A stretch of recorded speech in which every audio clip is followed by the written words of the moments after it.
Hi guys, today we're doing a screen replacement on an iPhone 11. So you start by doing the bottom screws.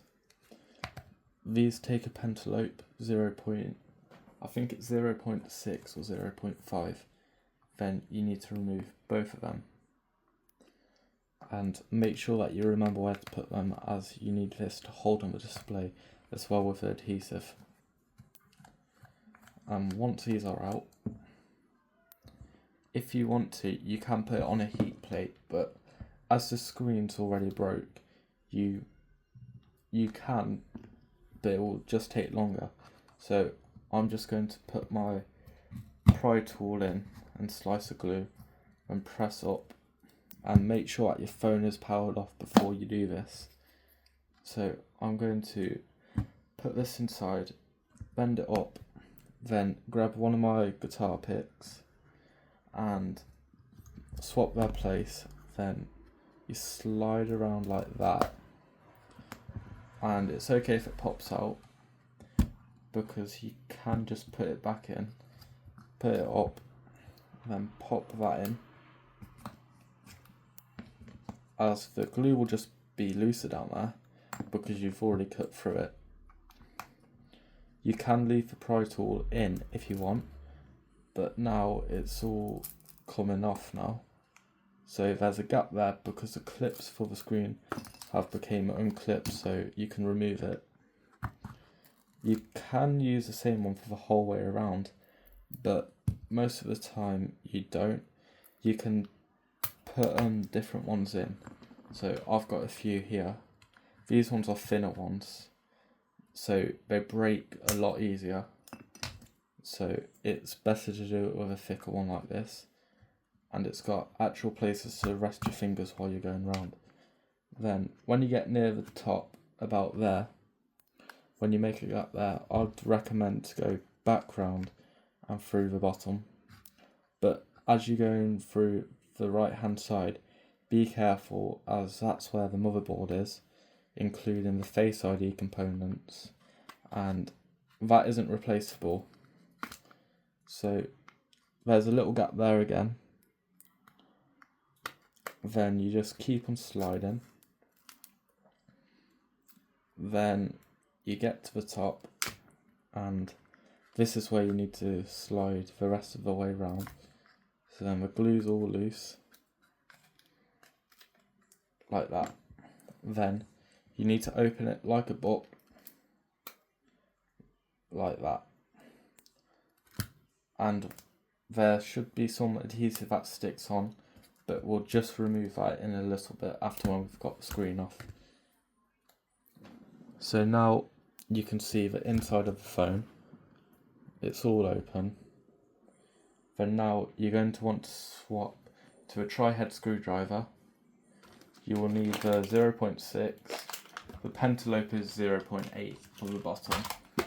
So you'll need to go like that. Then open your tool repair kit and take out the screwdriver head. I don't have any adhesive left over for this job, but when I order some, I'm going to put it in, so then no water can get in. And that's the warning that you need to know for when you're doing a screen replacement. If the phone came with a water resistant rating, you need to put the same adhesive back on, so then you can keep the waterproofing on there. And make sure that you keep your screws organised, so you remember where they go when you come to reinstall the new display. So as you're taking them out, you have to remember that you've definitely powered off the phone, as when you take out the screen, it could cause a short circuit to the motherboard, sending even more power and frying your whole phone, which you'd want to avoid. So when this is all unscrewed, this shield doesn't have any latches on it, so it will just pop up and comes out. And don't forget where you put that, as you'll need this to reinstall. Now there's 3 cables that you need to disconnect.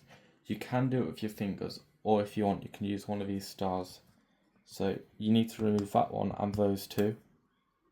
So then you can, this top one, I'm using my fingers. This one is a Face ID. So you can't break this one or you're not going to have Face ID. Then these are the screen cables. And there might still be some adhesive, so you just pull it up and your screen's off. Don't throw this away just yet, as we need to remove this part. I would recommend now to remove the adhesive as best as you can, or when you come to apply the new adhesive, it won't sit properly.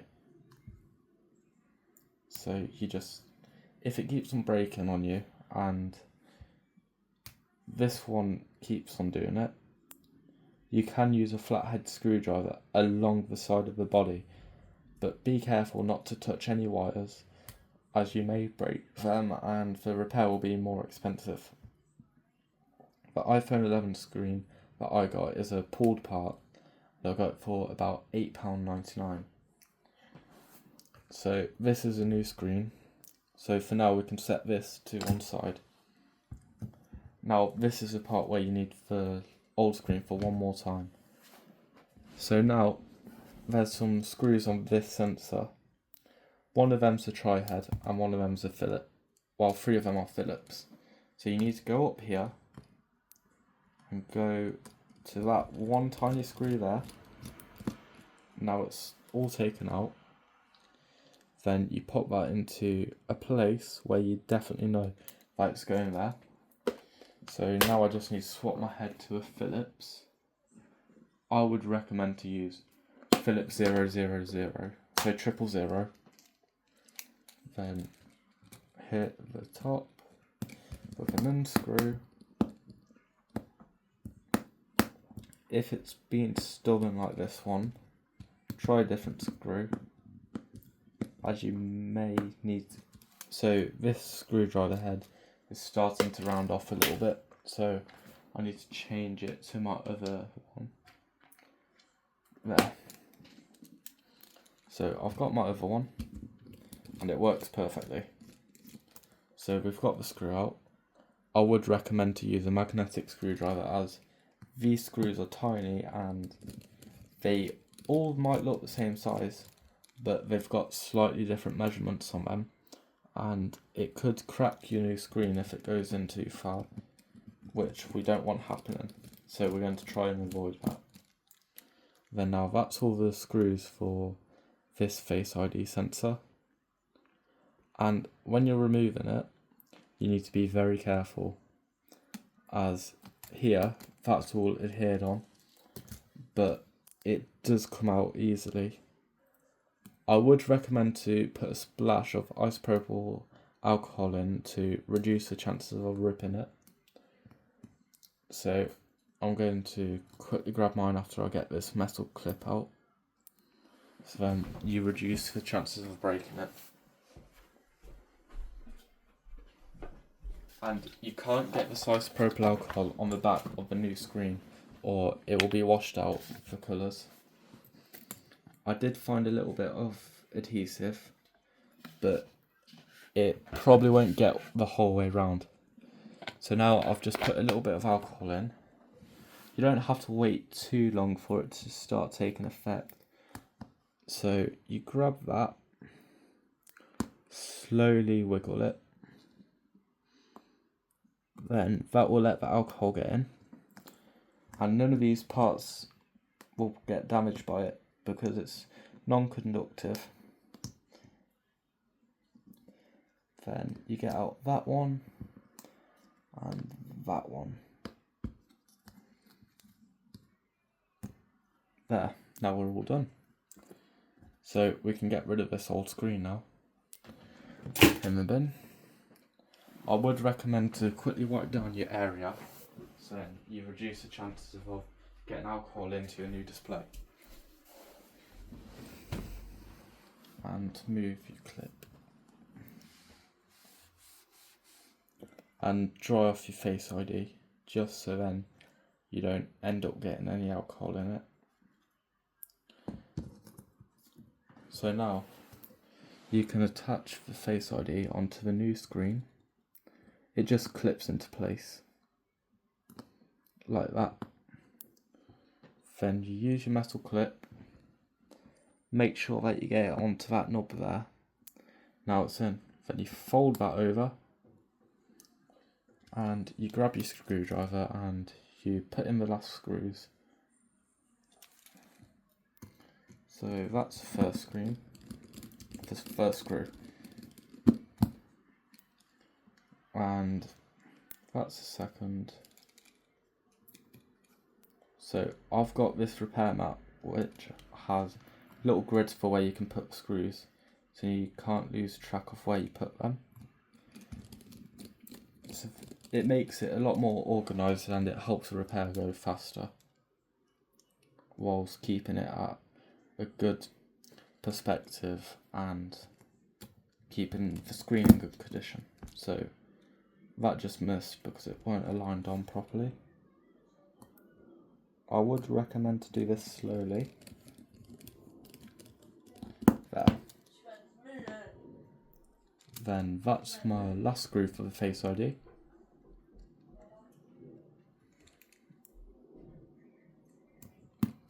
And there, it's all done. And now I would recommend to plug in just the screen. You don't need to plug in Face ID, but if you want you can, just so you can test if the screen's working. So then you can return it if there's any faults. And we should see that Apple logo appear any second there. So my screen looks okay for now, but we're just going to make sure that there's no damage to it. So it all seems good so far until it boots there, and it don't seem like there's any touch issues.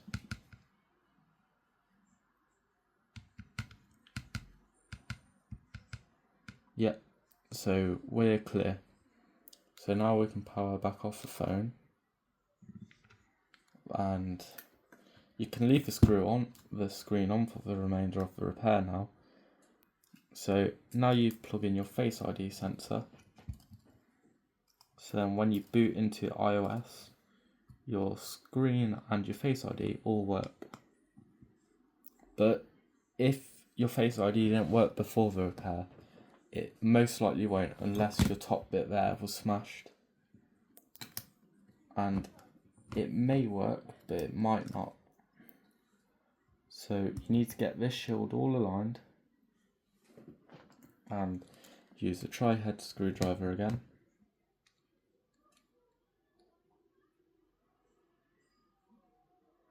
Make sure that the screw's aligned and get it in the correct place.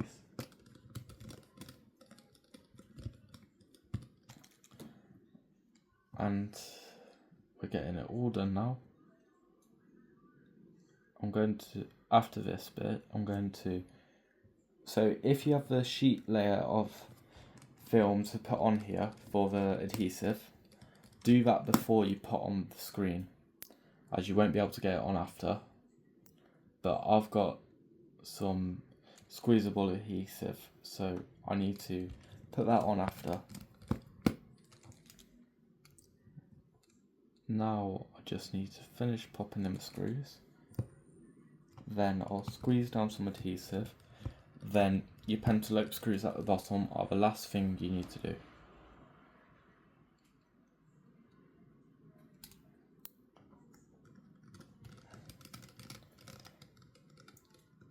After this video, I will be updating the phone to iOS 27 and I'll put a tutorial up on how to do that.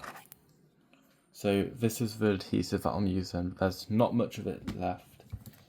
So I just need to squeeze. If I can get some out,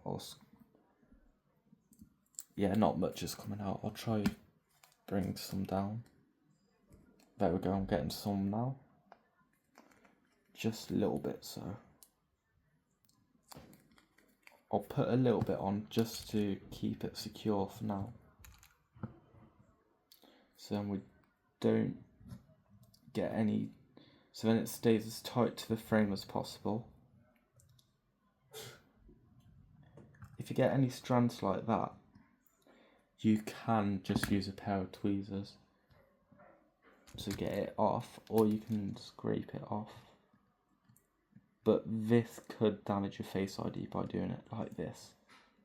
So I wouldn't recommend to do it like this. Or you can just use a microfiber cloth and put a little bit of alcohol on it. And this only works with Face ID Flood Illuminator.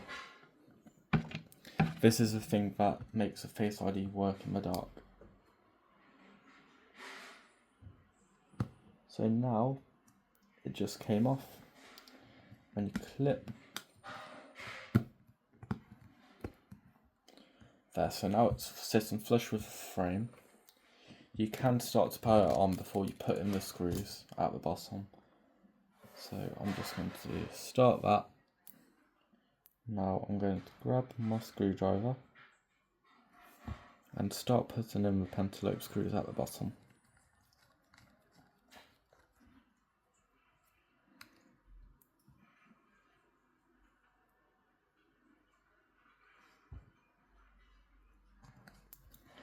And there you have it.